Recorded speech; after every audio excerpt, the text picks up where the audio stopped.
Hey there. Tonight, you're about to slip into a world where the softest thing you'll feel isn't your pillow, but the cold edge of a tenement window. Listen. There's a secret in these dark rooms, a moment before dawn that can change everything if you can hold on long enough. And if stories like this settle in your chest and stay with you, maybe you'll want to stick around for more. But only if you mean it. For now, let's do this. Tell me where you're tuning in from and what time it is, so we can all feel a little less alone in this big, sleepy world. Go ahead and dim the lights, pull your blanket close, and let your breath slow as you step into the Lower East Side, New York City, just after 1900. Lower East Side, New York City, early morning, your family, the only warmth in a room that barely remembers the sun. You wake shivering on a straw tick, pressed between your little brother and a window that leaks icy draughts. The glass is fogged from your breath, but not enough to hide the city outside. The world is already rumbling. Hoofbeats and shouts bounce off brick and iron. 6 stories below, the street churns with more people than you think could possibly fit on the earth. You wonder, as you do every morning, if there's more air or more bodies here. It's a funny thing for a kid to wonder. But you get used to funny thoughts when you have to fight for every inch.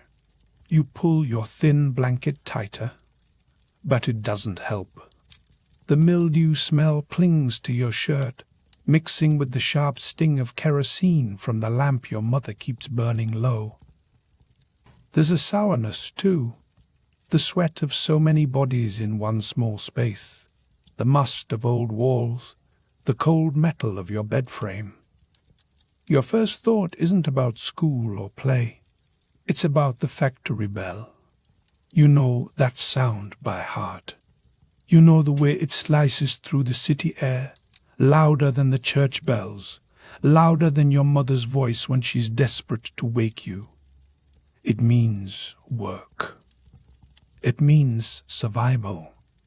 You're 12, but this is your life, and comfort is just a word you hear other children say. Your mother's voice floats through the dark. Up. We have to go. She's already moving, already tying a scarf over her hair, already reaching for your brother's shoes. Her hands are quick, but you can hear the ache in her movements. You know she's worried about your father's ankle, still swollen from last week's fall on the tenement stairs. He can't work right now. That means you, your brother, and your mother have to pick up the slack. In this place, a single slip, a broken bone, can mean no food for days. The city doesn't wait for anyone to heal. You push yourself upright, feeling the cold floorboards bite through your socks. Your brother is still asleep, his mouth open, his face soft in the weak light. You shake him gently. He mutters and rolls over, but you press on. The factory bell will sound soon, and you can't afford to be late. If you are, the foreman will dock your pay. That means less bread, maybe no milk, maybe no coal for the stove. Survival is a math problem you solve every day, with just enough numbers missing to keep you up at night.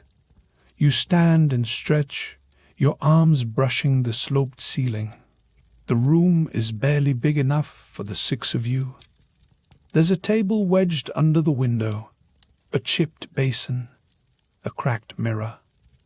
You catch your own reflection, hair wild, eyes red, face pinched by cold and hunger.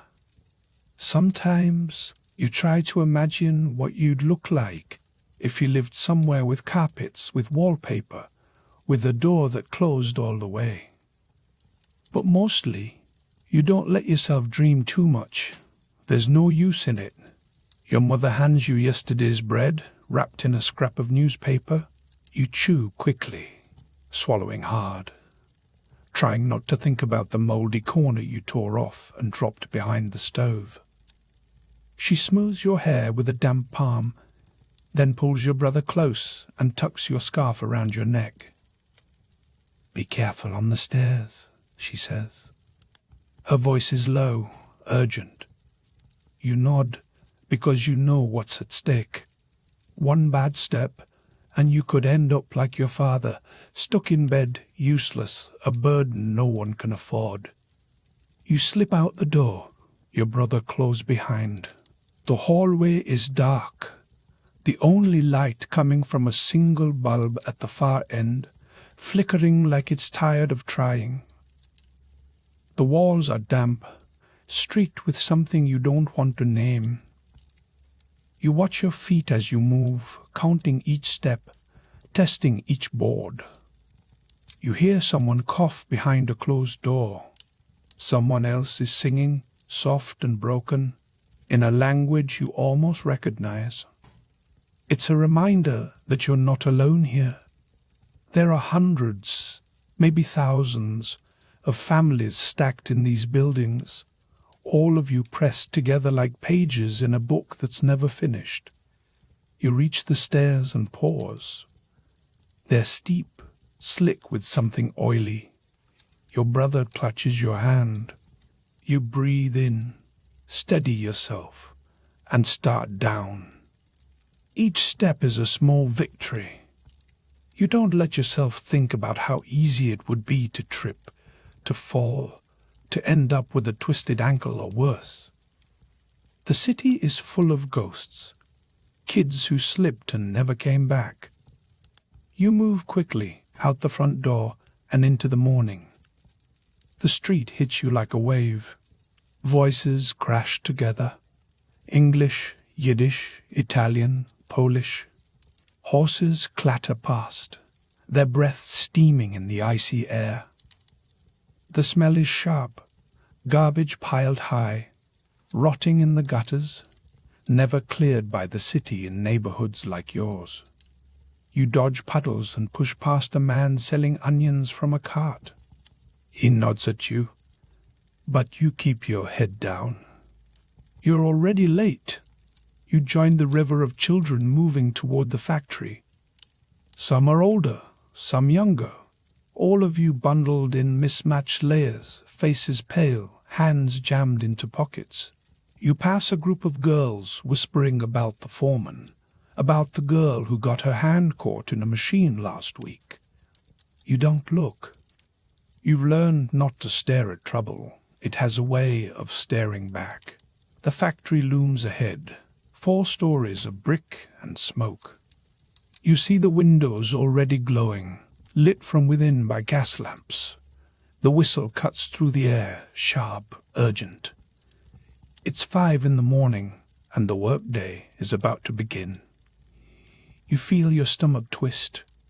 You're not sure if it's fear or hunger, maybe both.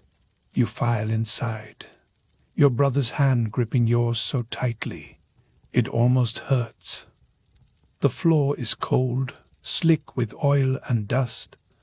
Machines roar around you, metal teeth spinning, belts snapping, voices raised to be heard over the din. The foreman stands at the door, counting heads, his eyes sharp.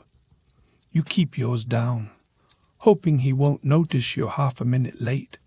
You take your place at your station, same as yesterday, same as the day before. Your job is simple. Feed scraps of cloth into the cutter.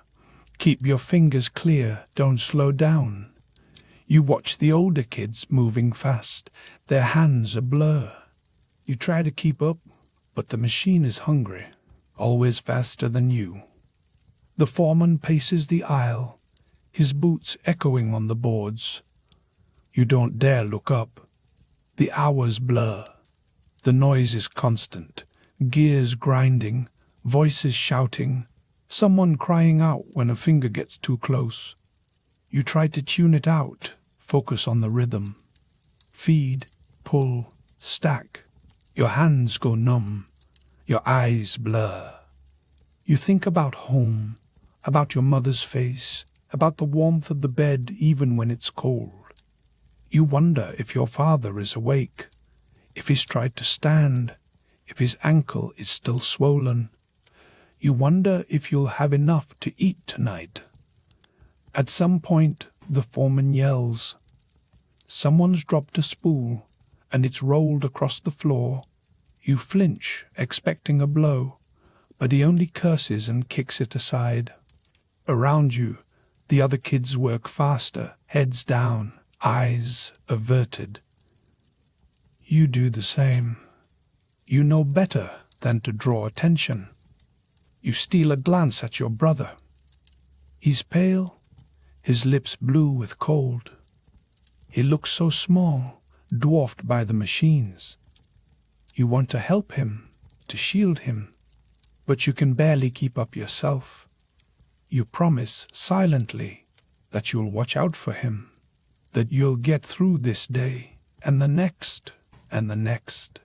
It's what you do. And then, just when you think you can't take another minute, when your hands are raw, your back aches, and your ears ring with the factory's roar, something changes. The machine next to you shudders. There's a sharp snap, a shout, and suddenly silence. Everyone freezes. The foreman rushes over, yelling for everyone to step back. You do, heart pounding, eyes wide. The girl at that station is crying, clutching her arm. Blood drips onto the floor. The foreman barks orders, and two older boys carry her away. The rest of you go back to work, but the air is different now, heavier. You feel it pressing on your chest. You glance at your brother. He looks at you, eyes wide. You both know what this means. It could have been you. It could be you tomorrow. In this place, luck is as important as skill. You swallow hard and focus on the cloth in your hands. The day isn't over yet. The hours crawl by. The factory windows fog with sweat and steam. Outside, the sky turns from black to grey to a kind of weak, washed-out yellow. You lose track of time. Your feet ache. Your back screams. Someone coughs deep and wet, and the foreman glares. You keep your head down and work. When the noon bell rings, you barely have the strength to stand. You grab your bread and chew slowly, savoring each bite. Your brother sits beside you, staring at the floor. Neither of you speaks. Words cost energy you don't have. You think about the city, the endless streets, the crowded rooms, the garbage piled high. You think about how everyone here is fighting for the same thing. Enough to eat, a place to sleep, a chance to keep going. You wonder if it will ever get easier, if you'll ever have more than this. But for now, you have work. You have your brother. You have the hope that tomorrow, maybe, something will change. That the city will notice you. That someone will. Outside, the factory whistle blows again. You stand, stretch your aching arms, and get back in line. You're not done yet. There's always more to do. Your family's tenement room is a box stacked atop other boxes. 6 of you share this space, with barely enough room to turn around. Lower East Side, New York City, 5:10 a.m. Your mother, father, little sister Lena, and 2 older brothers are all awake, or at least pretending to be. Your breath hangs in the air, visible as you sit up on the lumpy mattress that's really just a sack of tired straw. The floor under your bare feet is so cold it stings, and you pull your patched coat tighter, the one that smells faintly like last winter's kerosene, and every meal you've eaten here. The walls are thin as cardboard. You hear the neighbor's baby wailing, someone cursing in Polish, and the slap of hands washing clothes in a tin basin. This is what you know. 6 people to a room, no privacy, and the constant soundtrack of other people's lives leaking through every crack. Your father coughs, a wet, rattling sound. He's not working again today. His ankle is swollen and purple from a fall down the tenement stairs last week. On these stairs, you learn balance early, or you don't work at all. If you can't work, you don't eat. That's the rule, and it's as rigid as the iron bed frame pinching your legs.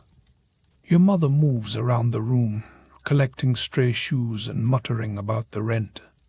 She hands you a crust of bread, already hard, but you chew slowly, making it last.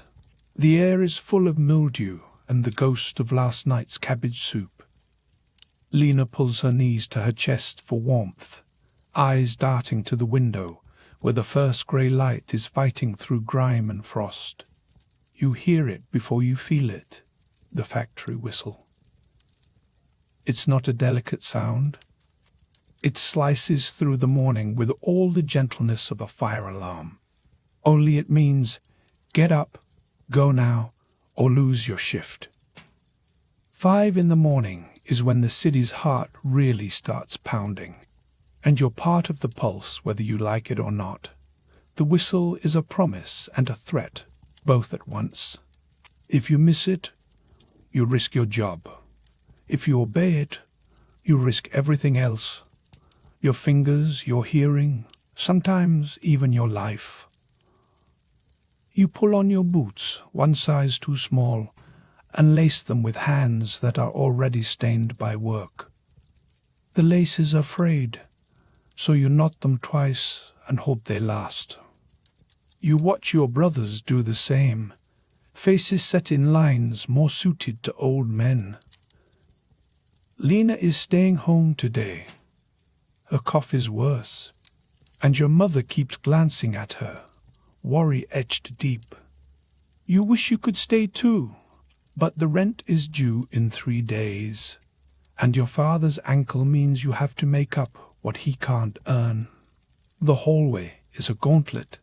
You dodge a bucket of grey water someone dumped outside their door, sidestep a rat that stares at you with the confidence of a landlord, and hold your breath as you pass the communal toilet. The smell is sharp, almost sweet, and it clings to your coat like a bad memory. Down the stairs, slowly, carefully, you remember your father's fall, the way he yelled, the way the neighbors didn't even open their doors. On these stairs, a slip means more than pain. It means weeks without pay, maybe eviction. You grip the rail, sticky with something you hope is just spilled soup. Outside, the city greets you with the kind of cold that bites through every layer. Your breath mixes with the steam rising from sewer grates. Vendors are already staking out corners, shouting in accents from every country you've ever heard. The streets are a patchwork of puddles, horse droppings, and yesterday's newspapers mashed into the cobblestones. The city hardly ever cleans these blocks. Filth here is not an accident. It's a feature, part of the landscape. You step around a heap of rags that might be a sleeping man and keep moving, head down. The air smells like a stew made from every bad thing: kerosene, sweat, mildew, and the sharp tang of the river somewhere out of sight. You pass a group of boys your age clustered around a lamplighter. They're laughing about something, but even their laughter sounds tired. One is missing 2 fingers. A factory accident, you guess? You look away. You know the risks, the way a machine can eat a hand in the blink of an eye. You wonder if he was lucky, or just unlucky enough to need to keep working anyway. The factory looms at the end of the block, windows already glowing, machines inside churning out a sound like thunder in a bottle. You join the shuffling line at the door, mostly kids and women, all of you blinking in the too bright gaslight. The foreman barks orders, and you squeeze past him, careful not to catch his eye. He smells like tobacco and impatience. Inside, the heat hits you, a wave of sticky warmth that makes your skin itch. The noise is overwhelming, a constant metallic roar that settles in your bones. You take your place at the workbench next to your brother Max. He gives you a brief nod, then focuses on the pile of shirt collars that need stitching before noon. The work is mind-numbing. Your fingers quickly numb from the cold, then raw from the rough cotton. You keep your head down and your stitches straight. Every so often, the foreman's shadow passes over you, and your stomach knots up. If you're too slow, you'll be sent home. If you're too fast, you might catch his attention for a different kind of job, the kind that pays a little more, but is twice as dangerous. You think about school, about the classroom you left behind last year. You remember the sound of chalk on slate, the smell of ink, and for a moment you feel the ache of what you've lost. Halfway through the morning, Max whispers, careful not to move his lips, "Don't let the thread run out." You nod. The last time you did, the machine jammed and nearly caught your hand. You try not to think about it, the way the needle jabbed at your skin, the way the foreman yelled. You grit your teeth and keep going. Around you, the other kids work in silence, heads bent, eyes dull. You wonder if you look the same. Suddenly, a crash. Someone has dropped a crate. The foreman shouts, and everyone freezes for a heartbeat. You feel your own heart hammering, a wild animal in a cage. The moment passes, work resumes, but the tension lingers. A few minutes later, you notice your hands are shaking. You tuck them under the workbench, out of sight, and take a slow breath. The air tastes like dust and hot oil. You swallow and force yourself back to the rhythm, needle, thread, pull, snip. By noon, your back aches and your stomach growls. You eat your lunch, a scrap of bread and a sliver of cheese, with one hand, never leaving your post.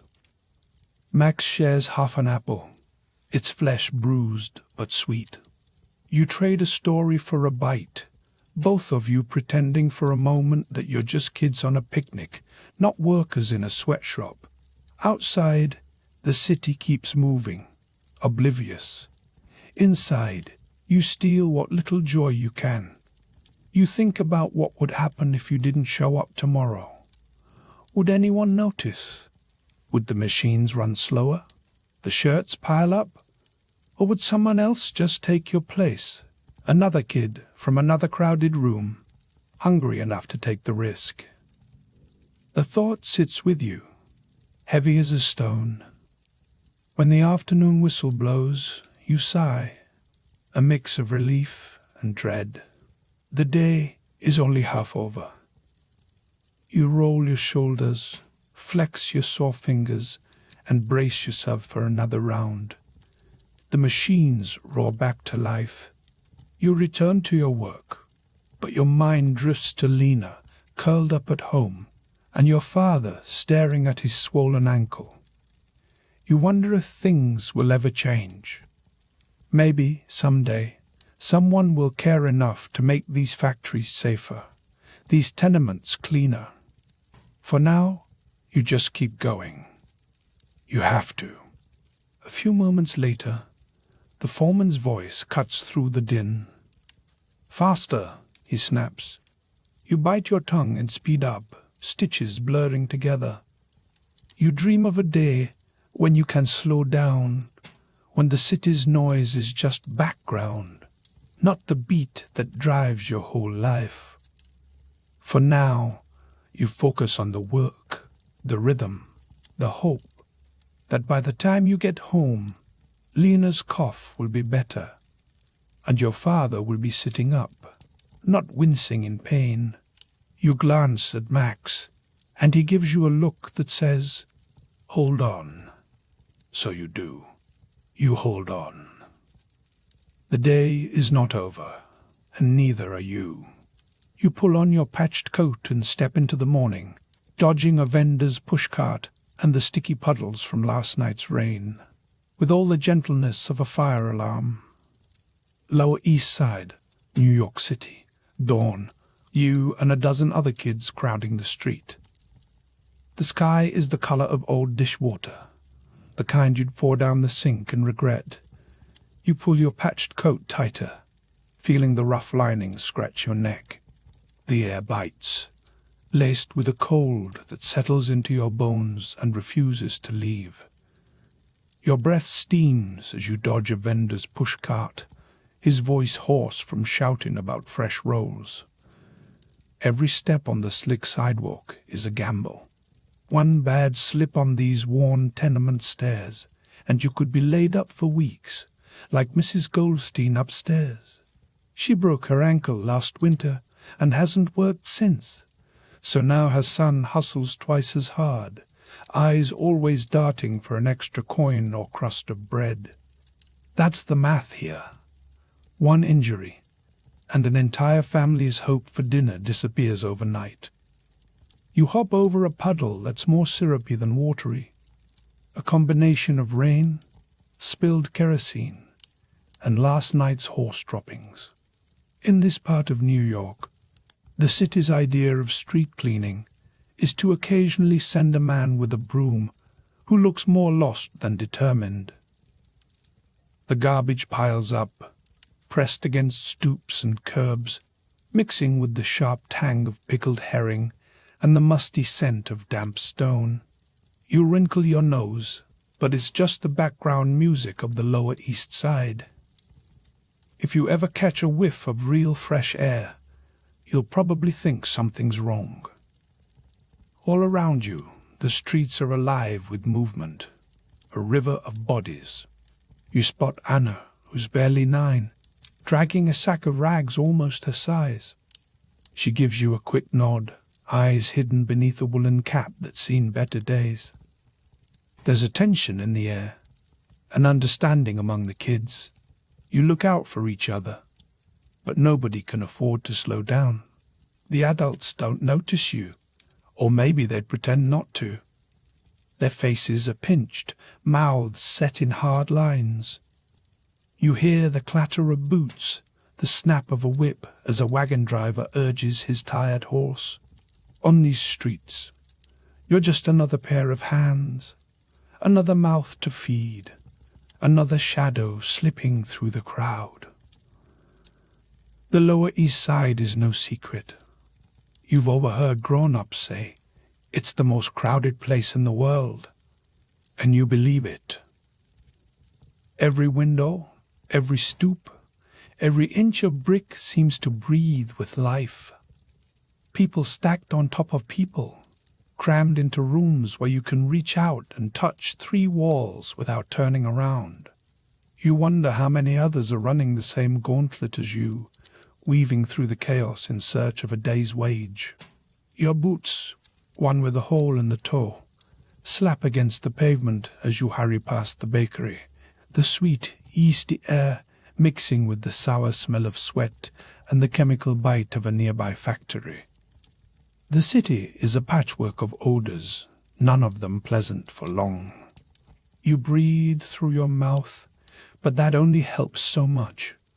The cold seeps up from the stones, numbing your feet. You shove your hands deeper into your pockets, feeling the stiff paper of last week's payslip, already spent on rent and potatoes. You pass a group of older boys, their faces smeared with soot. They're already joking about the foreman, calling him names too sharp for polite company. One of them, Mickey, flashes a grin and yells, "Don't let him catch you late, or you'll be picking screws out of the floor all week." You laugh, but it's a nervous sound. The foreman is a real piece of work. His glare can freeze you solid, even on days when the sun actually shines. You keep your head down, counting steps. The factory is only 2 blocks away, but every minute matters. If you're late, you lose your spot. And someone else's cousin gets the job. That's the rule. No excuses, no mercy. A whistle splits the morning air, shrill and mechanical, echoing between brick walls. It's not even sunrise, but the city is already awake. That whistle means the factory wants you now, not in 5 minutes. You break into a run, heart pounding, dodging the pile of cabbage leaves that look suspiciously alive. The noise is everywhere, metal clanging, horses whinnying, a baby crying somewhere behind a window. You run faster, coat flapping, breath burning in your chest. In the early 1900s, factories run on time, even if nothing else does. And that whistle means you're already behind. You stumble, catch yourself, and glance back at the tenement. A woman leans out, yelling at her kids to hurry. The stairs inside are steep, slick with last night's rain. No wonder so many people limp through these streets. You remember your mother's warning, one fall, and you'll end up like Uncle Lev, stuck in bed, watching everyone else work themselves to the bone. The memory makes you shiver, but there's no time to dwell. You duck into an alley, shortcutting past the butcher's, where the scent of raw meat and sawdust nearly makes your stomach turn. A rat scurries across your path, bold as anything. For a moment, you wonder what it would be like to be a rat here, never worrying about the foreman, never counting pennies. But you're not a rat, and the factory is waiting. The alley opens back onto the main street. The crowd thickens as you approach the factory gates. Kids, old men, women with scarves pulled tight around their faces. The building itself looms above you, all bricks and iron and broken windows. The factory smells like oil and old sweat, a smell that will cling to your skin long after you leave. You can already hear the machines inside, a steady grind that drowns out your thoughts. You slip through the gate, joining the line of children shuffling toward the door. The foreman's eyes sweep over the crowd, cold and sharp. You hold your breath, hoping he won't notice you're late. He doesn't. Not today. Relief floods through you, but you know it won't last. There's always tomorrow, always another chance to mess up. Inside, the noise hits you like a punch. Metal on metal, gears turning, steam hissing from pipes overhead. The floor is slick with oil. The air is thick enough to chew. You take your place at the workbench, fingers already numb from the cold. Anna slides in next to you, her face pale but determined. She gives you a small smile, and you nod back. It's not much, but it's something. You glance at the clock on the wall, the hands barely past 5. Most kids you know would still be in bed, dreaming of breakfast and warmth. Here, you're already halfway through your first hour of work. You wonder what it's like for kids uptown, the ones you hear about in church. Do they ever wake up before daylight? Do they ever have to worry about a whistle deciding their fate? Probably not. You settle into the rhythm of the day, hands moving automatically. The machines roar, the foreman barks, and all you can do is keep up. There's no room for mistakes, No time to think about anything beyond the next piece, the next screw, the next hour. The world outside fades away, replaced by the relentless grind of survival. You glance out the grimy window, catching the sliver of dull light creeping over the rooftops. Another day just like the last, and the one before that. But you're still here, still moving, still fighting for your place. The stakes are simple: survive, keep your dignity, and maybe, just maybe, find a way out. The factory whistle shrieks before the sun fully rises, slicing through the city's noise like a drill. Lower East Side, New York City, 5001 a.m. You're here, crammed shoulder to shoulder with 100 other souls in the chill before dawn, barely awake but already sweating under your patched coat. The factory whistle has just ripped through the air, a sound so sharp it feels like it slices the sky open.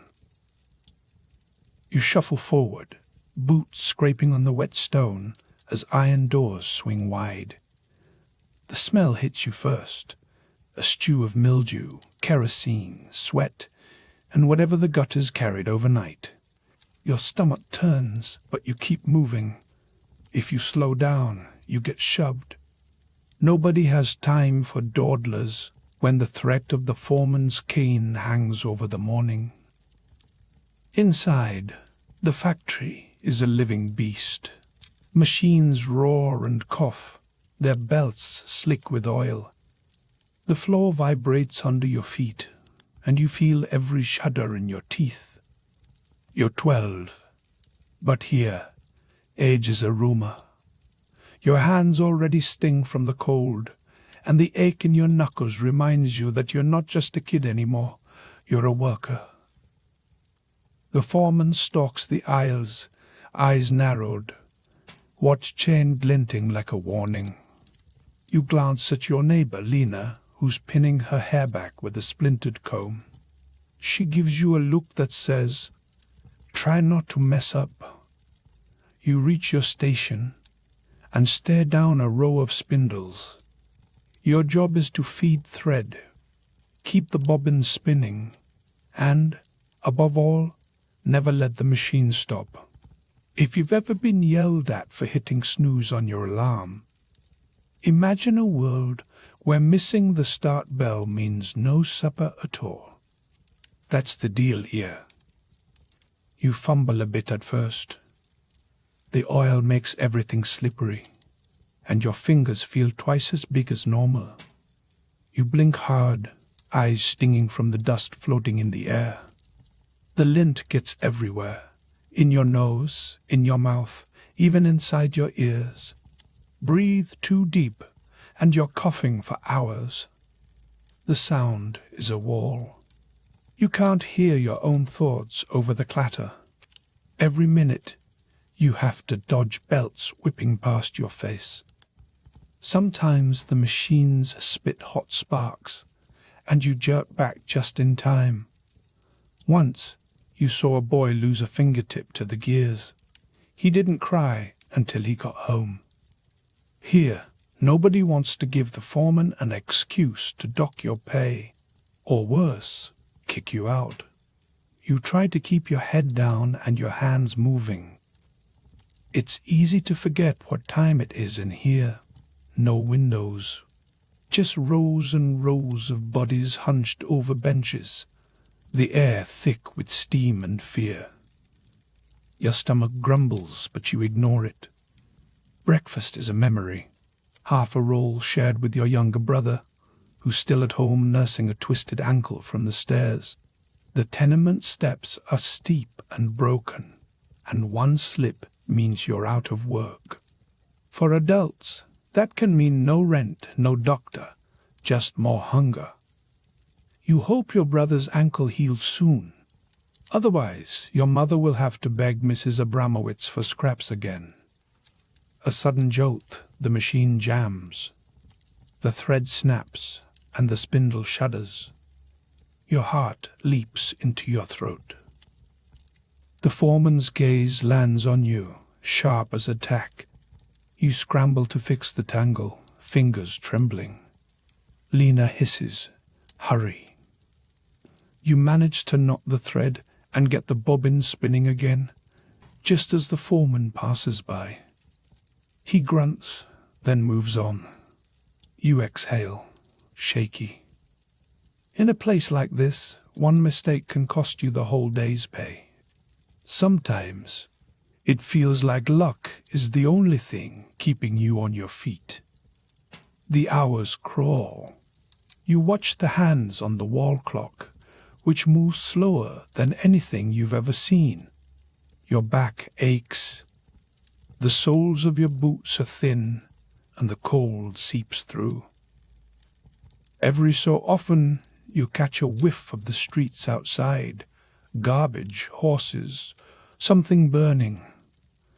No one cleans the alleys here, not regularly. Trash piles up and mixes with rain, turning the gutters into rivers of filth. You wonder if anyone on the fancy uptown blocks ever steps in something like that, or if they can even imagine it.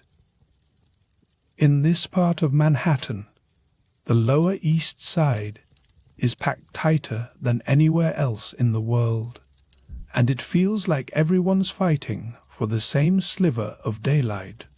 Lunch break is a joke. You get 10 minutes if you're lucky. You pull a crust of bread from your pocket, careful not to drop it on the oily floor. Lena shares a pickled cucumber, and you both chew in silence, backs pressed to the wall. The noise never really stops, even when the machines do. You talk about school, about what you'd do if you weren't here. Lena says she'd be a teacher. You say you'd like to learn to fix the machines, maybe even invent something better. She laughs, says, dreams cost extra. You don't mind the dry humor. It helps you remember you're still human, even as the day grinds on. Sometimes you imagine what it would be like to have a real weekend, the kind you've heard about from people who work in offices, with clean shirts and shiny shoes. Here, every day blurs into the next. The only thing that changes is how cold your fingers are in the morning. Suddenly, a crash. A belt snaps loose, whipping across the room. You duck, heart hammering. The foreman yells, but nobody moves until the danger's gone. Someone's arm is bleeding, and the air smells sharp, iron and oil, mixed with panic. For a second, you think about what would happen if you got hurt, if you lost a hand, or worse. There's no insurance, no safety net, just the hope that you'll make it home tonight in one piece. The tension lingers, even after the mess is cleared. You feel it in your shoulders, in the way Lena keeps glancing at the door. You count the minutes until quitting time, every second drawn out like a question. Will you get through today? Will your family have enough to eat if you don't? The stakes are simple. Survive, keep your dignity, and maybe, just maybe, find a way to change things. As the afternoon light fades behind soot-streaked glass, you realize that tomorrow will look exactly the same. But for now, you focus on the rhythm of the machines, the warmth of Lena's shoulder next to yours, and the promise that, out there, people are starting to fight for something better. You wonder if they know your name. You wonder if, one day, someone will. The whistle shrieks again, signaling the end of the shift. You stagger outside, lungs burning with cold air and relief. The street is louder than ever. Vendors hawking stale rolls, children darting between carts, the city alive and hungry. You move with the crowd, boots splashing through puddles, hearts still pounding from the day's close calls. Tonight, in your tenement room, you'll count your coins and hope they're enough. You'll listen to your brother's shallow breathing, to the distant rattle of the L train, and to the city's endless song. For now, you just keep moving, holding tight to the small victories, a full day's work, a meal to bring home, and the stubborn hope that tomorrow you'll make it back to this door again. Lower East Side, New York City, 5:03 a.m. You, Rivka, and the foreman are present. You stand on the factory floor, hands numb from the cold and the slap of morning. Your breath clouds in the air, swirling with lint and the reek of machine oil. The factory whistle shrieked you awake before dawn, slicing through the dark like a school bell for misery. Out there, the city might be still sleeping, but in here, the machines never do. The only thing louder than their roar is the silence between children. No one dares waste words when every minute is counted and every slip leaves a mark. Your job is the spindles. Fast, repetitive, easy, until it isn't. Fingers dart between belts slick with oil, wrists aching, eyes stinging from dust. The machines are taller than you, metal mouths chewing through cotton and never quite full. Each spindle spins faster than your thoughts, and you learn quick, don't let your sleeve dangle, don't let your mind drift, don't look up when the foreman passes. He strolls by with a face like a locked door, boots leaving streaks in the grime. Rivka, 2 years younger and already with the hands of an old woman, stands beside you. You can't hear her over the clatter, but you know she's there. Her elbows brush yours when the line jerks. Her breath is shallow, quick. She yelps, sharp and high, as her sleeve snags. The fabric stretches, and for a second, everything in you tightens, your stomach, your jaw, your fists. The foreman doesn't stop. He glances over, eyes flat, then turns away. You stare at the spot where her arm disappeared for half a heartbeat, and then she's free, sleeve torn, skin red. She mouths something you can't catch, but you know what it means. You both keep going. There's no time for pain. The air is thick, heavier than the wool blanket you share at home. Dust floats, settling on your tongue, scratching at your throat. You cough, but it's swallowed by the machines. The sweat on your neck turns cold, and every breath feels like you're sucking in a soup made of lint, mildew, and old socks. If you close your eyes, you can almost imagine your home, but then the belt snaps near your hand, and you jerk back, heart hammering. Danger is routine here. You learn to keep your head down and your eyes sharp. You wonder what would happen if you slipped. You've seen it before. Rivka's friend Anna, last spring, lost 2 fingers to a gear that didn't care about birthdays. Anna's mother tried to hide her foot when the rent collector came, broken from a fall down the tenement stairs. A broken ankle means no work, and no work means no food, no rent, no hope. Even now, you remember Anna's mother's face, stretched thin as the bread you ate last night. One bad step, and the city forgets you ever existed. Your hands keep moving. You fall into a rhythm, almost hypnotic, like tapping through a game where every mistake costs you more than points. The difference is, there's no restart button. The machines don't care if you're tired, hungry, or 12. If you fall behind, the foreman's stick taps your shoulder.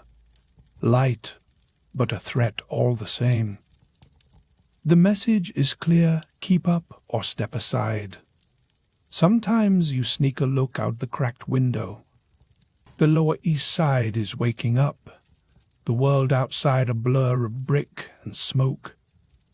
You'd think the city would smell fresh at sunrise, but the streets are already sour with garbage, slop, and the bite of kerosene lamps burning overnight. Hardly anyone from the city comes regularly to clean these blocks. The filth piles up until the rats are bolder than dogs. You try to remember if you ever saw a tree here. Maybe once, in a neighbor's story. Mostly you see shoes, bare, patched, or too big, trudging through the muck. The Lower East Side is packed tighter than an L car at rush hour. People stacked in rooms, rooms stacked in buildings, buildings pressed together until sunlight is just a rumor. You and Rivka share a bed with two others, feet to faces. Every cough and shiver passed back and forth like a secret. On the factory floor, time is measured by the machines, when they start, when they break, when they stop for a breath. You don't own a clock. The factory whistle is your alarm, your schedule, your jailer. 5 a.m. The shriek rattles your bones, and you're up, dressed, and running before you're even awake. The whistle doesn't care if you're late because you slept through dreams of home. A belt slips. The girl 2 stations down freezes, hands pressed to her mouth. Oil drips, black and slow, onto the floor. The foreman barks, and someone else takes her place before you can blink. The injured girl vanishes into the shadows. Will she come back? Or is she just gone now? You don't know. No one asks. You feel a chill, not from the cold, but from the way her absence is already swallowed by the routine. The machines start again. The noise is a living thing, pressing on your chest, rattling your teeth. Sweat runs down your back, mingling with the dust, the stink of kerosene, the sharp tang of fear. You can't help but think of school, where mistakes cost you a scold, not a finger. Here, every lesson is written in scars. You push away the thought. You need your wits, your fingers, your place on the line. The minutes crawl, then sprint, then crawl again. You count them by the ache in your arms, by the layer of dust on your tongue, by the number of times you almost, but not quite, let your mind wander. You glance at Rivka. Her eyes are bright, jaw set. She gives you a nod, small but enough. The morning grinds on. The factory is your whole world, a cage made of noise, cold, and the threat of what happens if you slip. But in the corner of your mind, something stubborn flickers. Maybe it's hope, maybe it's hunger, maybe it's just the memory of sunlight somewhere beyond the machines. Your hands ache, but you hold on. This day, like all the others, is survival. You're still standing, still moving, still here. And as the machines shudder to a halt for the briefest moment, you remember, you are not just a pair of hands. You are a person, and you are not alone in this fight. Lunch is a crust of bread and the last of last night's potato, eaten on your lap while the machines cool for a moment. Lower East Side, New York City, midday. You and 3 other kids crouched on a patch of splintered floorboards behind the looms. Your hands shake a little as you unwrap the crust of bread, pinched between 2 fingers so it does not crumble entirely. The bread is stale, hard enough that you almost need to gnaw, but you do not care. Hunger has a way of making everything taste like hope, even when it is yesterday's leftovers. The last hunk of potato sits next to you, cold and waxy, still carrying the faint tang of ash from the stove at home. You eat quickly, knees tucked up, back pressed against the humming wall, trying to ignore the way the air stings your throat with the layered smells of mildew, sweat, and kerosene. The factory never stops smelling like this, no matter the weather or the hour. Somewhere on the other side of the machines, Yosel coughs, a wet, rattling sound that reminds you of the alley cats when it rains. He is only a year older than you, but his face looks like it belongs to a tired old man. You offer him the end of your bread. He shakes his head without looking up. In this place, sharing food is almost as hard as refusing it. There is a quiet understanding. Everyone is trying to save just enough for the walk home. You wonder if kids today, clutching their plastic-wrapped sandwiches and juice boxes, ever think about rationing bites. The break is barely 5 minutes, just long enough to let the machines cool, so the oil does not catch fire.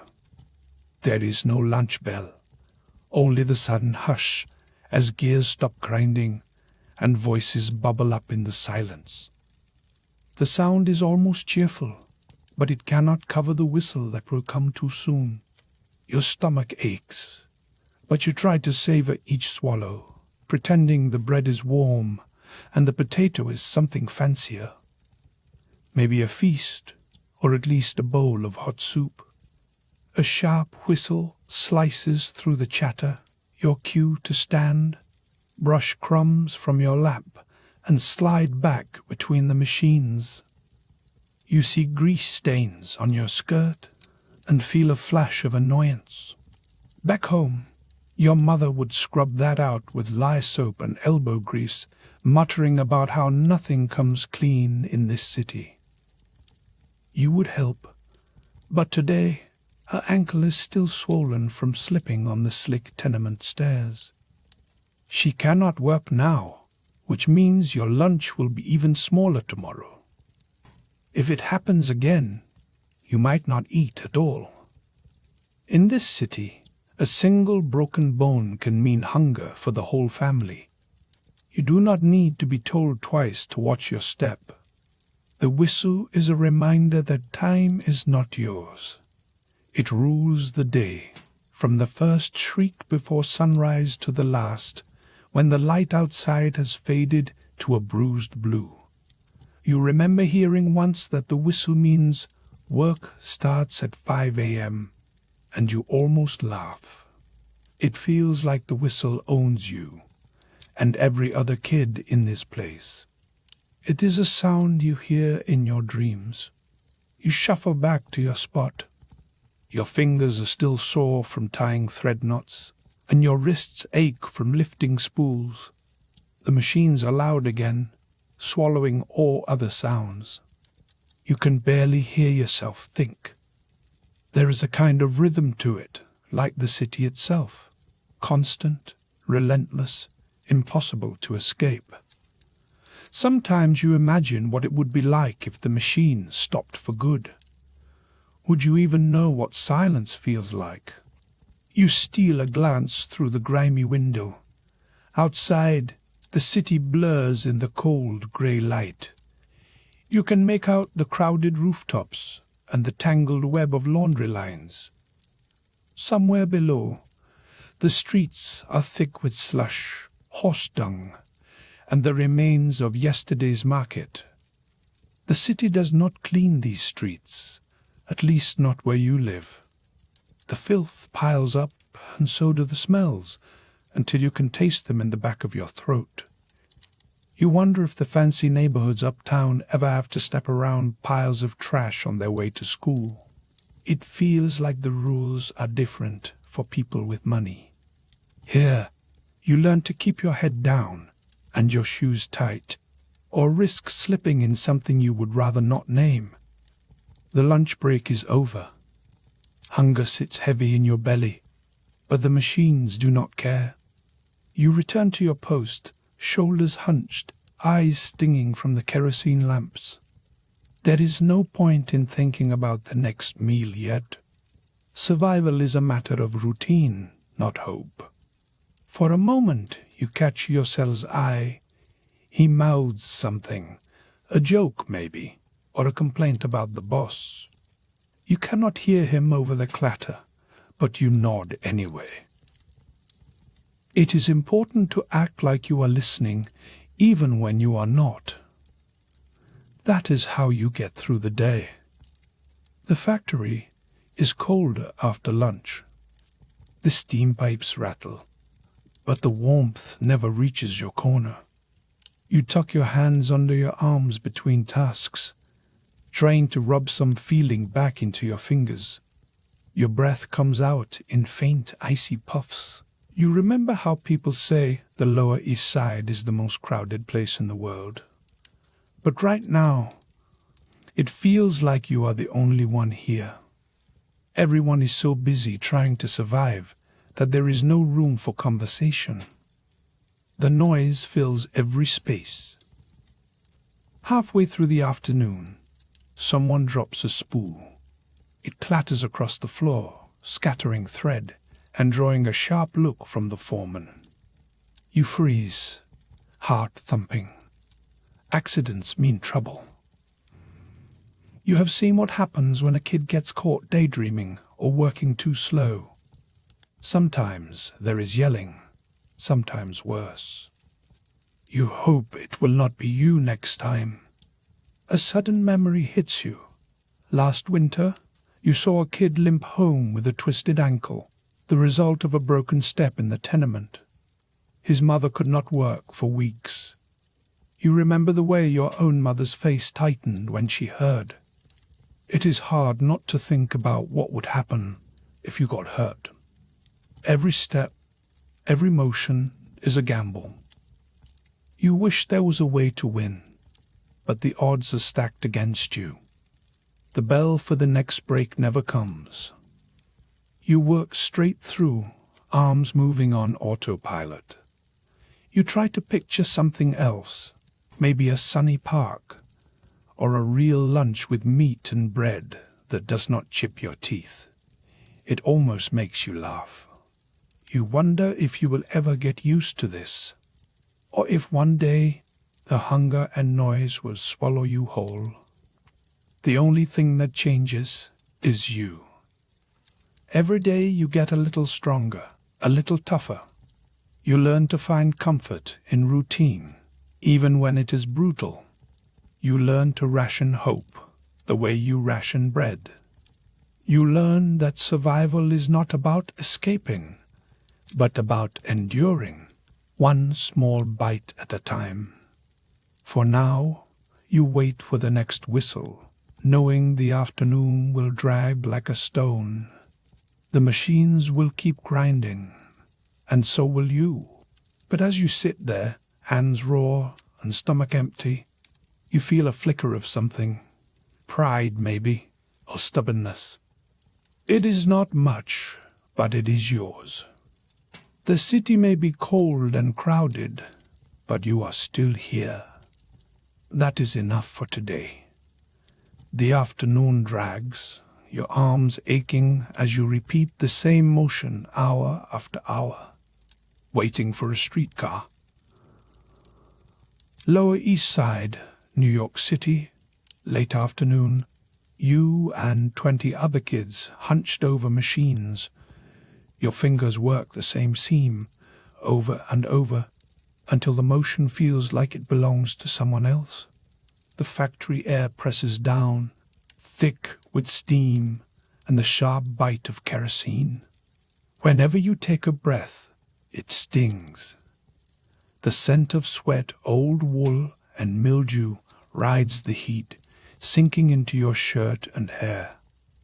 Your arms ache, but the rhythm never slows. Every cough bounces off metal pipes and echoes, a constant reminder that you cannot afford to get sick here. You glance sideways at David, the boy to your left, just as his foot slips on the slick patch near the boiler. In a blink, he's down, face twisted, clutching his ankle. Nobody stops the machines. The foreman's voice snaps like a whip. Get up. Get back. David bites his lip and limps back to his station, dragging his leg. You know he'll still be here tomorrow, ankle swollen, because missing a day's wage means his family eats even less. The rule is simple. You fall, you lose. The city outside doesn't care, and neither does the foreman. You try to focus on the work. Your job is to feed cloth through the teeth of the machine, careful not to let your fingers get caught. The metal rattles and groans, drowning out anything softer than a shout. This is your world, a room of clattering iron, sour air, and the dull ache that starts in your wrists and climbs to your neck. Sometimes you daydream about a bell that signals recess, like the stories you heard from American kids. But here, the only bell is the factory whistle. That sound means start, stop, or disaster. It rang at 5 a.m. this morning, even before the sun had warmed the frost from your window. A bead of sweat crawls down your back, cold despite the heat. You shift your feet, careful not to repeat David's mistake. The floor is always streaked with oil and grit. You think about your mother, how she once twisted her ankle on the tenement stairs. She couldn't walk for a week, and that meant no piecework at home, no coins for bread. Hunger feels sharper in winter, when the cold slips through every crack in the wall and settles in your bones. Here, in the factory, you almost forget the cold until the doors open and a draft sweeps in, carrying the stink of the street, rotting cabbage, horse manure, kerosene, and the faint tang of ash. You blink, eyes burning from lint in the air. The noise is steady, but your mind drifts to the streets outside. The Lower East Side is the most crowded place you have ever known. More people packed into these blocks than anywhere else on earth. You share a room with 5 others, and even the rats struggle for space. The city promises opportunity, but mostly it delivers noise, shouts, carriage wheels, the clang of the factory, and the endless distant whistle of something urgent.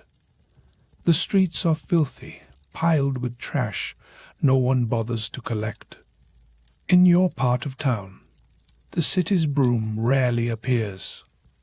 The smell is its own creature, alive and growing. You snap back to the present when your machine jams. The needle sticks. You freeze. A second too long. The foreman narrows his eyes. You hear his boots slap the floor, feel his shadow. Your nerves jangle, stomach knotting. One wrong move and you're called out.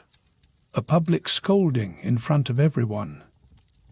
You fix the jam, hands shaking, and force your breath to steady. If he thinks you're slow, you lose your spot. Someone else is always waiting to take your place. A sudden shriek, a machine 2 rows over spits out a metal shard. It whistles past, skittering across the floor. For a moment, every head lifts.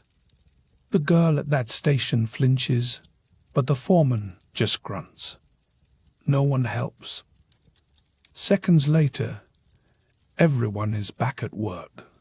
You wonder, will your hands always shake? Will you ever feel anything but tired? You remember a story you heard last week. A neighbor's cousin, just your age, lost 2 fingers to the loom. They wrapped the hand in a rag, sent him home, and by morning his family was on the street. You tell yourself you'll be careful. You have to be. The afternoon drags on. Time here trickles, sticky and slow. measured in how many shirts you finish, not in hours. The only clock is the ache in your body. Suddenly, the lights flicker. The noise dips, then roars back louder, as if the factory itself is angry. Someone coughs hard enough to double over. You catch yourself scanning the exits, just in case. You realize you've learned these routines, the way you move, the way you watch for danger, the way you hide your pain. It's different from the world you imagined before New York. You never thought survival would mean this. Speed, silence, and the hope that today you'll make it home with all your fingers. You focus again, breathing shallow, counting stitches. You wonder if kids 100 years from now will ever know this kind of work. Maybe they'll complain about homework or waiting for a streetcar, but they'll never scrub oil from their skin or fall asleep to the sound of a factory whistle. Then someone shouts, David again, stumbling, his face pale. The foreman's glare is icy. The room holds its breath. This is a moment that could tip either way. You grip the fabric tighter, willing your hands to stay steady. The machines clatter on. For a second, you almost laugh, thinking about how a spilled cup of coffee might ruin someone's day in the future. While here, it's a slick of oil that could ruin your whole life. The tension breaks when David manages to right himself, but the unease lingers, thick as the smoke curling around the ceiling lamps. You feel the ache in your arms deepen. The factory air is hotter now, sweat pooling at your collar. You count down the minutes to the final whistle, each one slower than the last. You want to collapse, but you know the day isn't done when you leave this place. The real work starts the moment you step outside, joining the river of bodies flowing back to the tenements. You wonder if tomorrow will be any different. The only thing that changes is how fast you learn to adapt. You steal a glance at the window, where the city glows gold in the late sun, and for a moment you let yourself imagine something softer. Then the foreman's shout brings you back. You move faster, because survival here is measured in seconds and stitches. When the final whistle blows, your body sags, but the day isn't done. Lower East Side, New York City. Early evening. You, your mother, and your father's cough are all accounted for. The end of shift whistle echoes in your bones, long after you've left the factory. Even as you shuffle up 4 flights of creaking stairs, each step sends a jolt through your tired legs. The hallway is so narrow, your shoulders brush the peeling wallpaper, and you can't help thinking it takes more effort to get home than to leave it. Your family's door sticks. It always does. When you finally shoulder it open, the tenement greets you with a wall of steam and the sharp tang of boiled cabbage that's been simmering since noon. The air is thick and damp, like you're walking straight into a cloud of laundry and leftover dinners. Inside, your mother is hunched over a washtub, sleeves rolled to her elbows, scrubbing shirts for other people. She hands you a pail and points to the end of the hall. The water tap is communal.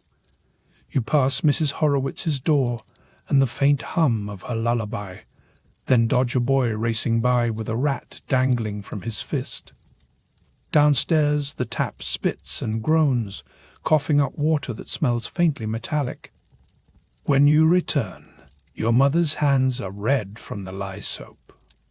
You help her wring out another shirt, feeling the hot sting of the water on your own cracked knuckles.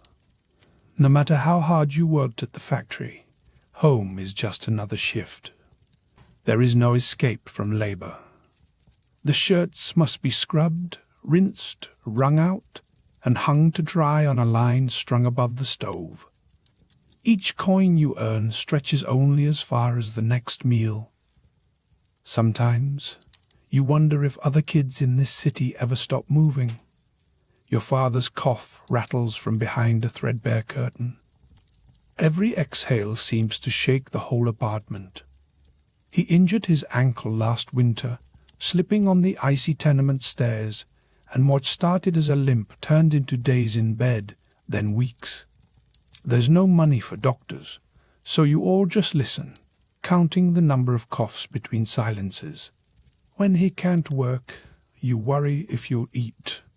The Lower East Side is packed tighter than any place you've ever heard of. Every window you look out shows another window, another family crammed into a room not much bigger than yours. The noise never stops. Babies wail, neighbors argue, and somewhere below, a horse pulls a wagon through trash-strewn streets. The stink of kerosene lamps, sweat, and mildew clings to your clothes. If you breathe too deep, you taste the city itself, part dust, part cabbage, part something you can't name. You try to picture a home where you might rest. But here, even rest is work. Every night, you fetch water, sweep the floor, patch socks, and help your mother count the coins earned from scrubbing. Sometimes, the only pause comes when you press your head against the cold window pane, watching the streetlights flicker below. The stairs are a danger in themselves. You remember last month, when old Mr. Russo fell from the 3rd floor. The thud echoed up the shaft and everyone ran out. But he couldn't walk after that. People say the stairs take more workers out of commission than the machines ever could. Miss a shift? You risk your job, your family's supper, maybe even your apartment. There's no safety net here, just a long drop and the hope you land on your feet. You hear the factory whistle in your sleep sometimes. It's the first sound of the morning, long before the sun, calling you out of bed at 5 a.m. The city expects you to run on empty, like a lamp with a sputtering flame. No one waits for you to power up. You're expected to blink awake and get moving. Out the window, you can just make out the alley. Trash piles up there, and it's nobody's job to clean it. Even when the garbage spills into the street, you step around it, nose wrinkled, careful not to ruin your only pair of shoes. The city doesn't bother with poor neighborhoods. If you want something clean, you wash it yourself, or do without. A spike of tension cuts through the routine when your mother pauses, wringing her hands. She asks you to check on your father. You cross the room, careful not to trip over the bucket or bump into the stove. Your father's face is pale, eyes glazed with fever. He tries to smile, but it's the kind that makes your chest hurt. You realize, again, how easily everything could slip away. The world outside your window is a maze of light and shadow. The street below is alive with motion, but none of it feels safe. You see men shouting over crates of vegetables, girls your age selling matches, and the occasional flash of a policeman's badge. Somewhere, a glass bottle shatters. The city swallows the sound. You wonder if anyone in the fancy uptown neighborhoods ever has to line up for water, or if they know what it's like to live with your belly hollow and your hands raw. You imagine them flipping a switch for light, turning a tap for water, complaining when the soup is cold. Here, you measure comfort by the warmth of the stove and the softness of your father's breathing. Small moments of normalcy sneak in. Your mother hums a tune from the old country. You fold a shirt just right, and she smiles. The steam fogs the window, blurring the city beyond. For a second, you pretend you're anywhere else, a place where nights mean sleep, not another round of chores. But the spell breaks quickly. A neighbor's argument erupts through the wall. The baby next door starts up again, setting off a chain reaction of cries and shouts. You clench your jaw and keep scrubbing. In this city, noise is the closest thing to silence you'll get. You finish the last shirt, hands stinging. As you hang it on the line, the damp fabric brushes your cheek, cooling your skin. Your mother hands you a crust of bread, tonight's reward. You savor it slowly, letting the rough edges scrape your tongue. Hunger is a steady companion, but you learn to eat with gratitude. You notice, too, the way the city presses in. The Lower East Side is a world unto itself, packed tighter than an L car at rush hour, but with none of the luxury. Every hallway, every stairwell is another reminder that you're not alone, and that you have to fight for every inch of space, every breath that isn't laced with mildew or smoke. The work never seems to end, but sometimes you find a rhythm in it. The swish of the washboard, the crackle of the stove, the familiar cough from the next room. Even the hum of the city becomes background music, a steady beat that keeps you moving. Tonight, you feel the weight of it all. The aches in your body, the worry in your chest, the hope that tomorrow won't bring another broken ankle or a missed shift. You know sleep won't come easy, but for now, you press your palm to the window, feeling the cold seep through.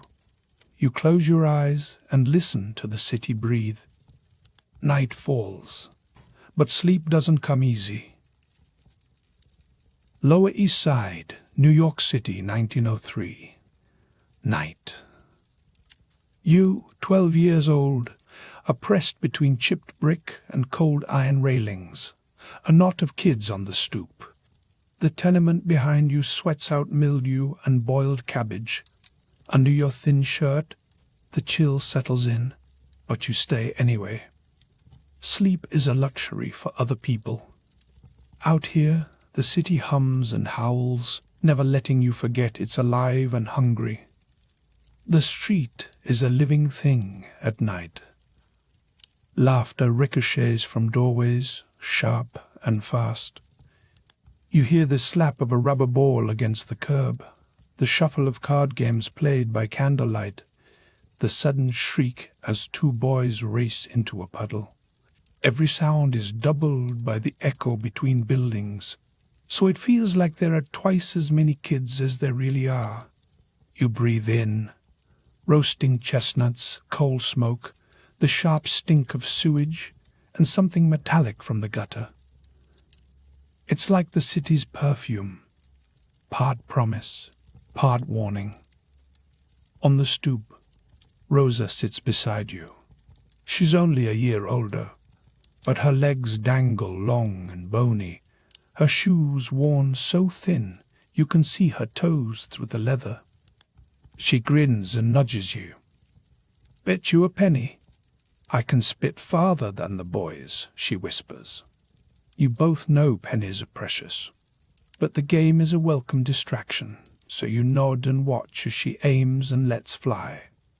The spit glistens under a flickering gas lamp, landing just past the gutter. The boys cheer. For a second, you almost forget about tomorrow. Shadows grow, stretching across cobblestones like silent warnings. The lamp above you buzzes with moths. Somewhere down the block, a police whistle cuts through the noise. Everyone freezes. You feel your heart pound in your chest, hard enough to make you dizzy. The older kids scatter into doorways. You and Rosa stay still. You learned long ago that sometimes you're safer if you don't move at all. The whistle fades, replaced by the slow clatter of a horse-drawn wagon. Its wheels echo between the buildings, a reminder that night in this city is never just rest. It's survival with your eyes open. You look down at your hands. The skin is rough, cracked from the factory soap, stained with grease you can never quite scrub away. You flex your fingers, remembering how the foreman barked at you for being too slow on the line. You imagine what it would be like to wake up without that ache in your wrists, without the memory of machines that never sleep. But here, even the night is a kind of work. You watch out for your siblings, for yourself, for the trouble that comes with the dark. A rat scurries across the street, bold as a landlord. You flinch, then laugh. Rosa elbows you again. "Don't let them see you scared," she says. It's half joke, half advice. The smallest sign of weakness, and the other kids will pounce, sometimes with fists, sometimes with words. You've learned to keep your face still, your mouth ready with a comeback. Out here, the rules are simple. Keep moving, keep laughing, keep your secrets close. You glance down the block where the street disappears into shadow. The Lower East Side is packed so tight, you swear there are more people here than in whole towns back in the old country. It's not just a feeling. The newspapers say it's the most crowded place on earth. Sometimes you wonder how so many families fit inside these narrow buildings, how the walls don't burst from all the noise and hope trapped inside. Someone shouts your name from a window 3 floors up. Your mother's voice, thin and urgent. You wince, knowing that if you don't answer, she'll come down and drag you inside in front of everyone. You call back, promising you'll be up soon. The other kids smirk. No one here gets to be just a kid for long. Responsibility is heavier than your little brother when he falls asleep on your shoulder. You sit back, legs tucked close, and watch the city's parade. A street sweeper trundles past, ignoring the filth that piles up in the gutters. You know the city doesn't bother cleaning these streets unless someone rich complains. The trash stays, rotting and growing, until winter buries it or rain washes it down the drains. Sometimes it feels like the city is testing you, daring you to keep living here. A spike of tension cuts through the air. Across the street, 2 men argue in a language you almost recognize. One swings a bottle, the other ducks, curses, and disappears into the alley. You grip the railing, heart thumping again. Rosa leans closer, whispering, "Don't look. If they see you staring, you're next." You stare at your shoes, counting the cracks in the stoop. 1, 2, 3. Enough to fill your mind until the shouting fades. The consequence is clear. Here, curiosity is dangerous. You learn to look away fast. For a moment, things settle. The cold presses harder against your skin, but you stay outside. It's better than the stifling air inside, thick with the smell of kerosene and too many bodies. If you close your eyes, you can almost imagine you're somewhere else. Maybe uptown, where the streets are wide and the houses have their own backyards. You wonder what those kids do at night. Maybe they get to sleep early, safe behind thick curtains, while you count the hours until the factory whistle drags you out of bed at 5 in the morning. There's a sudden thud from the tenement stairs.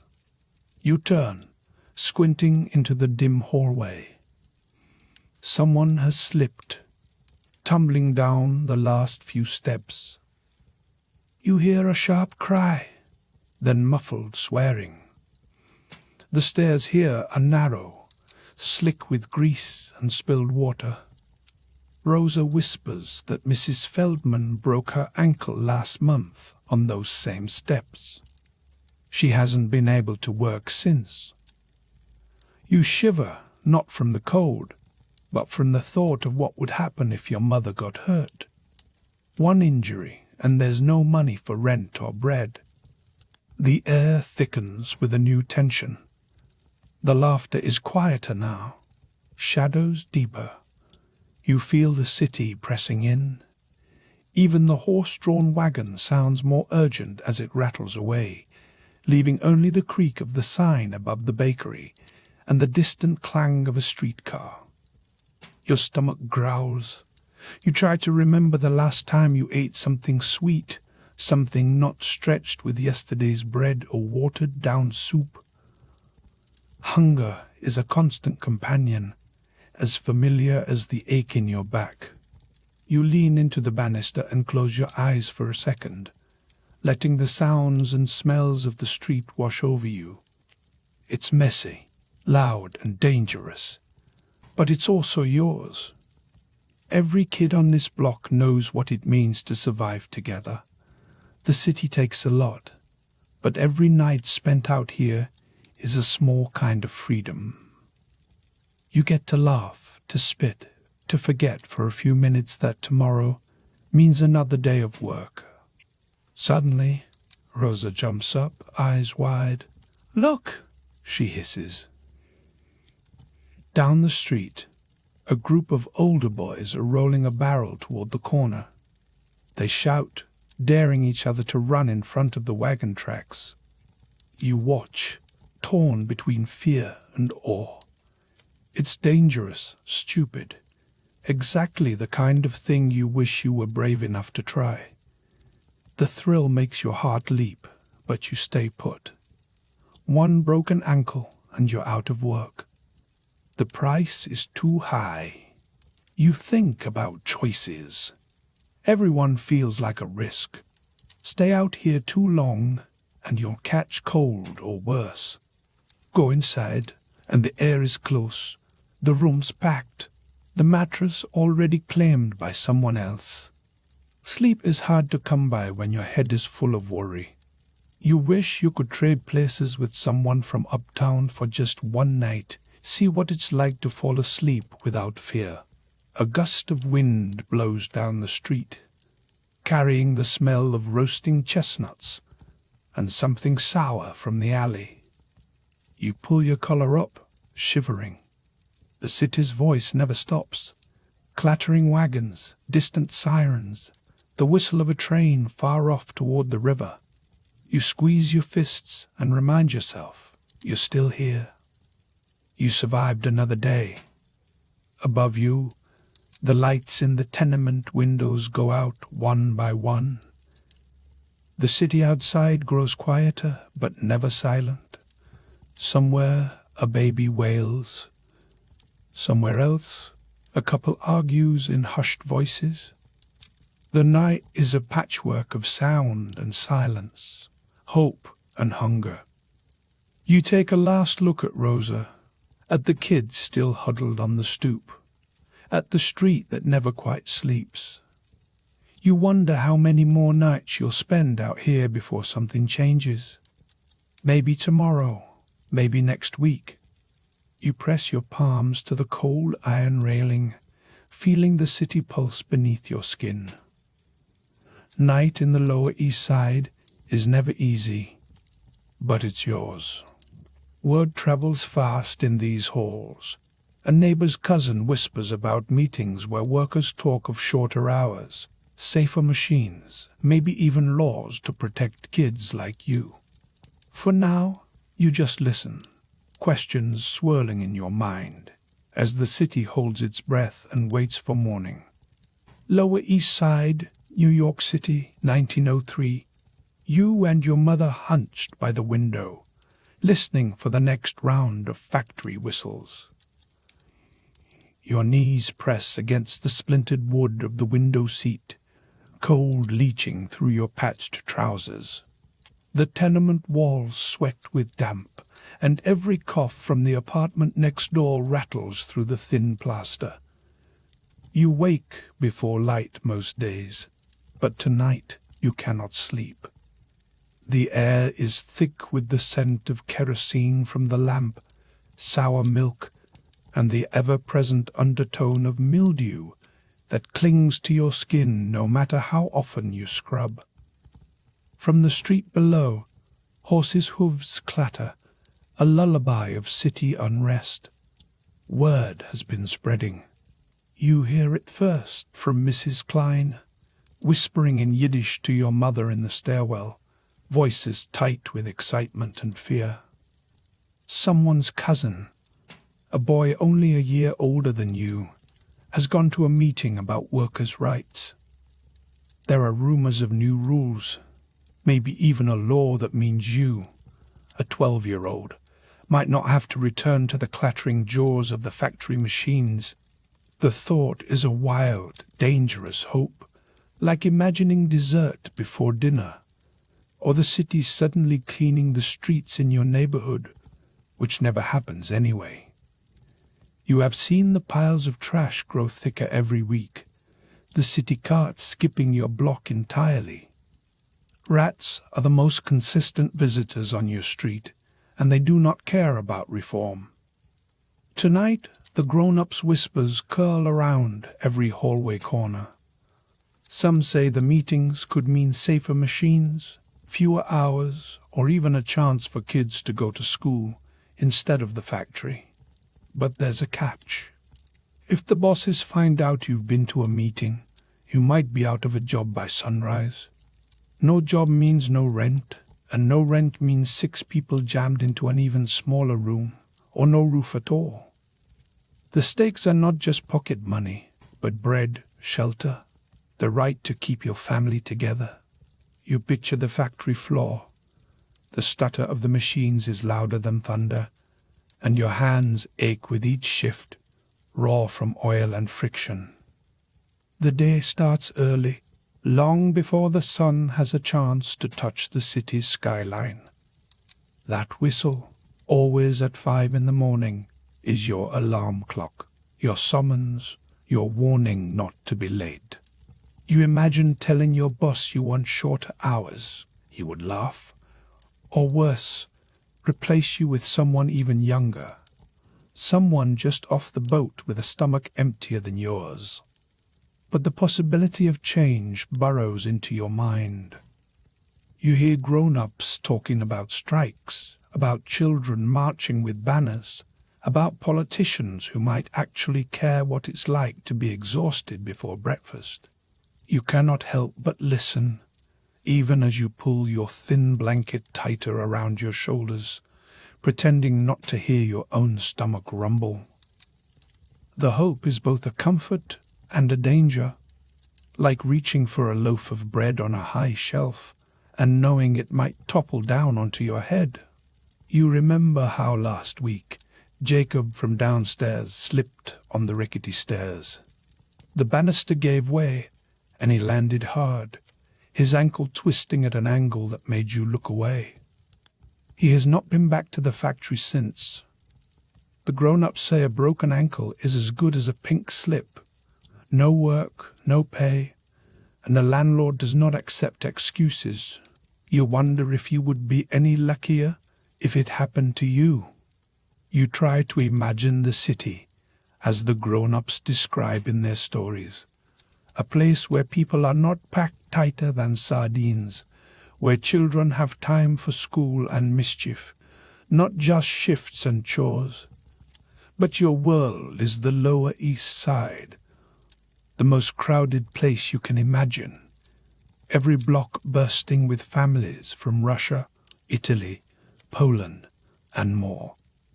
You are just one face in a sea of thousands, all chasing the same scraps of work.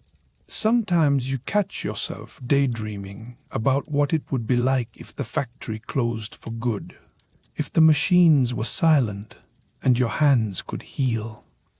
But then you remember your mother's face when she counts the coins at the end of the week, lips pressed tight, eyes scanning for hope in the dull shine of copper pennies. The weight on her shoulders is heavier than any bale of cloth you carry. Tonight the wind rattles the window pane and makes the kerosene lamp gutter. You shiver, not sure if it's from the cold or from the idea that something big is happening, something that could sweep you up or spit you out. You hear voices in the hallway again, a burst of laughter quickly hushed. You press your ear to the door, heart thumping. You want to believe in change, but you know the cost of hope is high around here. A sudden crash on the stairs startles you. The familiar voice of your neighbor, Anna, rises in pain, followed by the sickening sound of flesh meeting wood. Then a sharp, muffled cry. You freeze, every muscle tense, waiting for the next sound. The hallway goes silent, except for the drip of water from a leaking pipe and the far-off hum of the city that never really sleeps. Your mother is already at the door, lantern in hand. You follow, bare feet numb against the cold, splintery boards. Anna is sprawled on the landing, her face grey with shock, her ankle twisted at an angle that makes your stomach flip. You glance at the broken banister, the same one that failed Jacob. The adults crowd around, muttering in a mix of worry and resignation. Anna's job, like Jacob's, is gone for now. The factory does not wait for anyone to heal. You help your mother bind Anna's ankle with a strip torn from an old shirt. The air is thick with the smell of sweat, kerosene, and the metallic tang of fear. You wonder if Anna will have to send her little brother to work in her place. You wonder if Sunday it will be you lying on the stairs, waiting to see if you get up or if everything you know slips away with one wrong step. As you climb back to your apartment, the whispers about meetings and laws swirl in your mind, louder than ever. You cannot help but think, if things do not change, how many more ankles will snap? How many more families will find themselves one accident away from disaster? The city outside feels bigger and colder than ever, but the hope in the hallway tonight is a stubborn thing, refusing to die. Something is shifting, even if you are not sure yet which way the balance will tip. You lie awake, listening to the city's restless heart, and wait for the next turn, for better or worse. Lower East Side, New York City, nightfall. You and your neighbor Rosa on the narrow stairs. It's the kind of cold that chews at your knees, rising from the cracks in the tenement floor, worming its way under every layer of patched-up clothing. You grip the pail with both hands, knuckles red and stinging, as Rosa limps beside you, her breath coming out in sharp little huffs. The stairwell is darker than usual, a single gas lamp fighting a losing battle against the damp. You hear the city outside, distant carriage wheels, a factory whistle echoing off the bricks, reminding you that morning will come far too soon.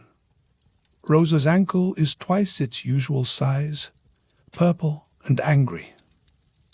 Every step she tries to take, her face twists, but she grits her teeth and keeps moving.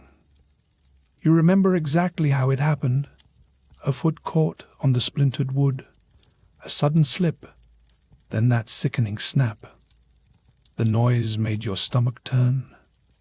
Now, every time you help her up these stairs, you can't help but look at your own feet, as if the boards might lurch up and grab you next. One bad step, and everything could change. You reach the third-floor landing. The hallway smells like boiled cabbage and kerosene. with a hint of mildew clinging to the walls. Rosa's family waits inside, faces pale and pinched. Her mother thanks you in Yiddish, squeezing your hand with a grip that says more than words ever could. The room is barely large enough for the 5 of them, but you fit in, setting the bucket down near the stove. You catch sight of their dinner, a loaf of stale bread, half a potato, and a chipped mug of weak tea. The food looks as tired as everyone else in the room. It hits you.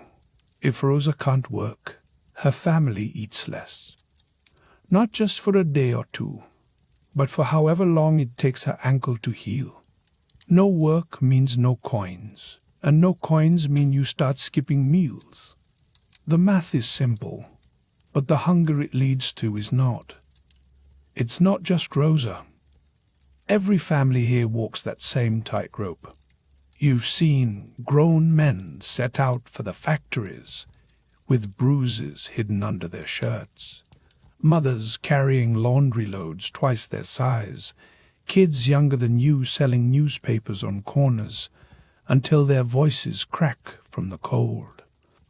You help Rosa to her cot, careful not to jostle her ankle. Her little brother Samuel tugs at your sleeve. He whispers, asking if you think his sister will walk again. You want to say yes, but the words catch in your throat. Instead, you just nod and ruffle his hair. The truth is, you don't know. No one here can afford to be out of work for long. A broken bone is not just pain, it's a threat to survival. Back in the stairwell, the air feels even heavier. You can hear the building's heartbeat, pipes clanking, water dripping, someone coughing behind a thin wall. The city outside is supposed to be the land of opportunity, but tonight it feels more like a trap. All around you, the tenement buzzes with worry. News of the accident has spread fast. People mutter about how easy it is to fall, how the stairs are never fixed, how the landlord never comes except to collect the rent. You step outside for a breath of air. The street is a river of slush and trash, with the smell of rotting vegetables and horse manure hanging thick in the air. No one from the city regularly comes to clean up here. The gutters are clogged, and the sidewalks are slick with filth. You imagine someone from uptown seeing this mess. They'd probably wrinkle their nose and hurry away, never thinking about the kids who play here, the women who haul water through the muck just to keep their families clean. You shiver and pull your coat tighter. The cold bites at your ears, but you force yourself to keep moving. You think about how different life could be. Somewhere, kids your age are sleeping in warm beds, worrying about schoolwork instead of broken bones and empty stomachs. You can't help but wonder what it would feel like to have that kind of safety, to take a step without fear. You duck back inside. The staircase creaks under your weight, and every shadow looks like it's waiting to trip you. You remember stories you've heard, kids falling, mothers losing their grip on buckets, a neighbor who broke her leg last winter and never worked again. The threat is always there, silent and patient. In this building, survival depends on your body staying whole. Bad luck is just one step away, and you're reminded of it every time your foot lands on a loose board. A sudden clanging from the factory across the street breaks the silence. It's the night shift ending, the whistle shrill enough to rattle your teeth. Most people here wake before dawn, ready for another day of work.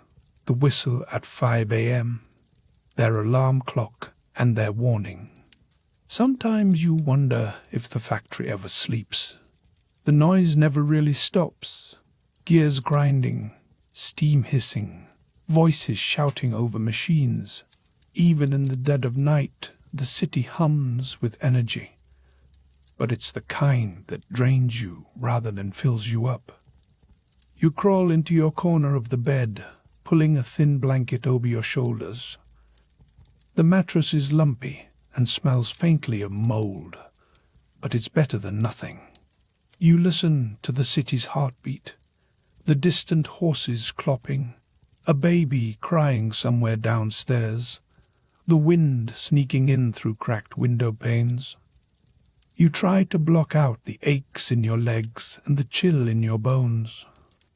You think of Rosa, her face twisted in pain, and wonder if she's sleeping at all. The Lower East Side is loud, crowded, and relentless. You've heard grown-ups say it's the most packed place in the world, and sometimes it feels like every single person is pressed up against you, breathing the same sour air. It's hard to find a moment of quiet. Even now, as you try to drift off, you can hear the neighbors arguing, someone tuning a violin, the clatter of dishes from the next room. Privacy is a luxury for people with more space and more money. You close your eyes and picture a different life. Maybe you're at school, chalk dust on your hands instead of blisters. Maybe you're running in a park, grass under your feet, instead of navigating these dangerous stairs. The difference between safety and disaster feels as thin as the wall between your apartment and the hallway. You wonder how long you can keep this up. How many times can you carry someone else's burden before your own legs give out? A sudden crash jolts you back to the present. Someone else has slipped on the stairs. A woman's voice cries out, and footsteps thunder above your head. For a moment, no one moves. Then the building comes alive, doors creaking open, people whispering, someone lighting a lantern. You sit up, heart pounding, unsure if you should help or stay put. It's always the same question. Risk your own safety, or hope someone else steps in. After a minute, you hear laughter. The person is all right, just startled. Relief floods through the hallways, but the tension lingers. Everyone knows it could have ended differently, and next time it might. You settle back down, trying to calm your nerves. You can't help but reflect on how fragile everything is here. One accident, one illness, one stroke of bad luck, and your world can unravel overnight. You look at your hands, raw from carrying buckets, and silently promise to be more careful. But deep down, you know that in this place, sometimes even your best isn't enough. Tonight, the city feels colder than ever. You listen to the hum of New York and dream of something better, a world where you can walk without fear, where your body isn't your only lifeline, where kids go to school and work doesn't steal your childhood. Lower East Side, New York City, 4:00 a.m. You, your mother, and your little brother huddled beneath a threadbare blanket in your tenement's single room. The room is dark, except for the faint orange glow of the street lamp leaking through a cracked window. Cold seeps into your bones. It is the kind of cold that makes your teeth ache, the kind that never really leaves your skin until the city finally thaws. You listen, not for comfort, but because you have no choice. The city is never quiet. Below you, a wagon rattles over cobblestones, its wheels slapping through puddles that never seem to dry. Somewhere, a baby wails, then goes silent. The air in the room is thick with the smell of mildew, sweat, and the lingering tang of kerosene from the single lamp your mother keeps burning, just long enough to chase away the dark. You close your eyes and pretend, just for a second, that you're somewhere else. Somewhere with clean sheets, a warm stove, and the kind of silence you've only ever read about in discarded newspapers. But the city doesn't let you pretend for long. A whistle screams through the cold morning, shrill and merciless. That's the factory signal. 5 in the morning, sharp, the hour when dreams end and the day's work begins. Your mother shakes you gently. Her hands are rough, fingertips cracked from scrubbing floors and washing laundry for families you never meet. She whispers in Yiddish, telling you to hurry. Every minute counts. You slip out of bed, careful not to wake your brother.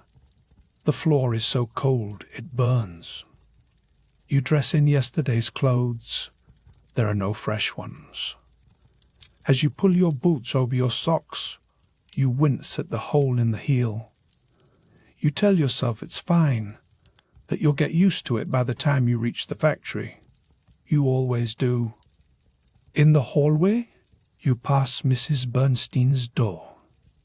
She used to watch your brother when you and your mother both worked. Not anymore. Last week, Mrs. Bernstein fell down the stairs. Her ankle snapped with a sound you still hear in your head. Now she lies in bed all day, unable to work, her family's rent unpaid. You shuffle down the stairs, careful to avoid the loose board on the 3rd step. You remember how your neighbor's son, Jacob, tripped there once and tumbled all the way to the bottom. He missed a week of work, and his father lost his job for being late. In this place, even the stairs are a threat. Outside, the street smells like rotting cabbage and horse manure. The city makes sure the fancy parts of Manhattan are clean, but here in the Lower East Side, the gutters are always full. You step around piles of trash, careful not to slip. Rats scatter as you pass, their eyes reflecting back at you like tiny, judging lanterns. You join a river of children, all headed in the same direction. Some are only 6 or 7, faces pinched and serious. You nod to David, a boy from your building, and he nods back. There is no time to talk. You march together, boots slapping the icy pavement. The city is awake now, the noise rising, shouts from street vendors, the clang of metal gates, the distant ring of a church bell. You feel swallowed up by it all, yet invisible at the same time. Your factory is a squat brick building, wedged between a bakery and a shop that sells nothing but pickled herring. The foreman waits by the door, arms crossed, eyes sharp. You squeeze past him, holding your breath. Inside, the air is thick with lint and machine oil. The machines are already roaring to life, gears clanking and belts humming. The noise is so loud it rattles in your chest. You take your place at the table with Anna and David. Your job is to thread buttons onto cards over and over, faster and faster as the overseer walks by. You glance at the clock. 8 hours to go, if you're lucky. Fingers numb, you work by memory. You dream of school, of books, of pencils and chalk. But that world is for other children.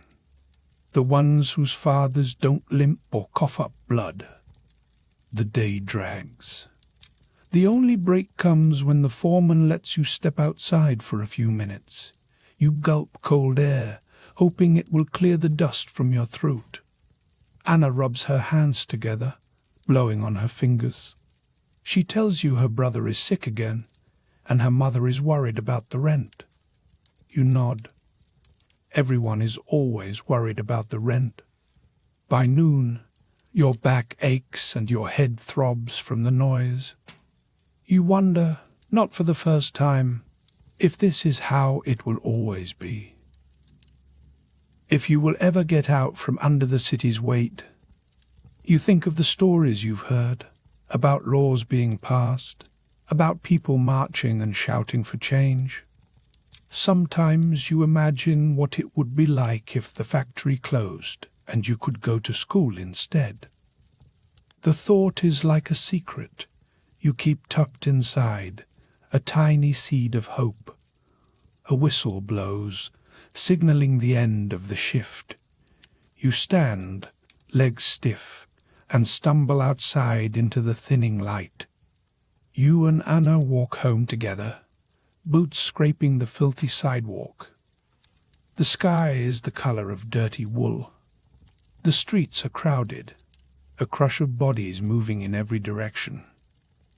The Lower East Side isn't just crowded, it's bursting, packed tighter than any other place you've ever seen. You pass a group of boys playing stickball in an alley. For a moment you pause, watching them laugh and shout. Anna nudges you. She says you should join, but you shake your head. There are chores waiting, and your brother needs supper. You reach your building and start up the stairs, counting each step. At the door, you hear your mother's voice, soft and tired. Inside, the air is warmer. She hands you a bowl of soup, thin and salty, but hot. You sit at the table, your brother on your lap, and listen as your mother tells you about her day. She smiles when you tell her you've finished your shift. She says she is proud of you. You believe her. Later, after supper, you help your brother wash his face at the cracked basin. He asks if you'll read him the story about the boy who ran all the way to Coney Island.